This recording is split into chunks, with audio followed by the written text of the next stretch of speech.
కన్యా రాశి వారికి ఏడాదంతటా శని సప్తమ స్థానంలో ఉన్నాడు. శని 7వ స్థానంలో ఉంటే ఖర్చులు పెరుగుతాయి. ఆత్మవిశ్వాసాన్ని పెంచే సంఘటనలు చోటు చేసుకుంటాయి.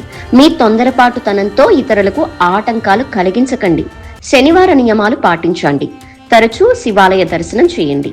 తులారాశి వారికి ఏడాదంతటా శని 6వ స్థానంలో ఉన్నాడు. 6వ స్థానంలో ఉంటే శుభ ఫలితాలు. చేపట్టిన పనుల్లో విజయం సాధిస్తారు. బంధుమిత్రులతో కలిసి స్థిర నిర్ణయాలు తీసుకుంటారు. ధన ధాన్యాలు సమృద్ధిగా ప్రాప్తిస్తాయి. భవిష్యత్ ప్రణాళికలు ఫలిస్తాయి. వృశ్చిక రాశి వారికి ఏడాదంతటా శని 5వ స్థానంలో ఉన్నాడు. శని 5వ ఇంట ఉన్నప్పుడు పనులు ఆలస్యమైనా పూర్తి చేస్తారు. చికాకులు అధికం కాకుండా జాగ్రత్త వహించండి. కుటుంబ కలహాలకు తావివ్వకండి. పరిహారం కోసం నృసింహ క్షేత్ర దర్శనం, మాస శివరాత్రికి శివాభిషేకం, శనికి తైలాభిషేకం వంటివి పాటించండి. ధనుసు రాశి వారికి అర్ధాష్టమ శని దోషం కొనసాగుతోంది. 2025 మార్చిలో ప్రారంభమైన అర్ధాష్టమ శని 2028 ఫిబ్రవరి 3న ముగుస్తుంది. శని 4వ ఇంట ఉన్నప్పుడు ఆరోగ్యంపై శ్రద్ధ వహించాలి. పనులు ఆలస్యమైన పూర్తి చేస్తారు. ప్రతి విషయంలో ఆలోచించి నిర్ణయాలు తీసుకోవాలి. శని పరిహారాలు పాటించండి. వీలున్నప్పుడు నువ్వుల దానం చేయండి. శనికి తైలాభిషేకం, హనుమాన్ చాలీసా, శివ సహస్రనామ స్తోత్ర పారాయణ చేయండి. మకర రాశి వారికి శని 3వ స్థానంలో ఉన్నాడు. ఈ కాలంలో శుభాలు అనుగ్రహిస్తాడు. బుద్ధి బలం బాగుంటుంది. ఆరోగ్యంతో పాటు సుఖ సంతోషాలు సిద్ధిస్తాయి. ఆర్థిక పరమైన లోటుపాట్లని అధిగమిస్తారు. మంచి ఫలితాలు పొందుతారు.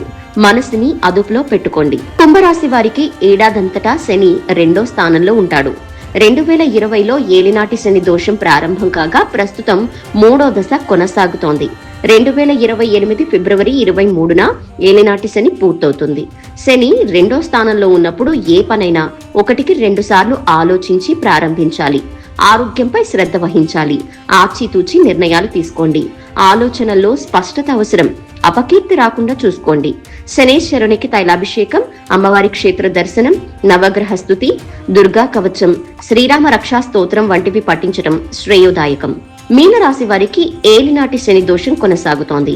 2025లో ప్రారంభమైన ఏలినాటి శని 2029 ఆగస్టు 9న పూర్తవుతుంది.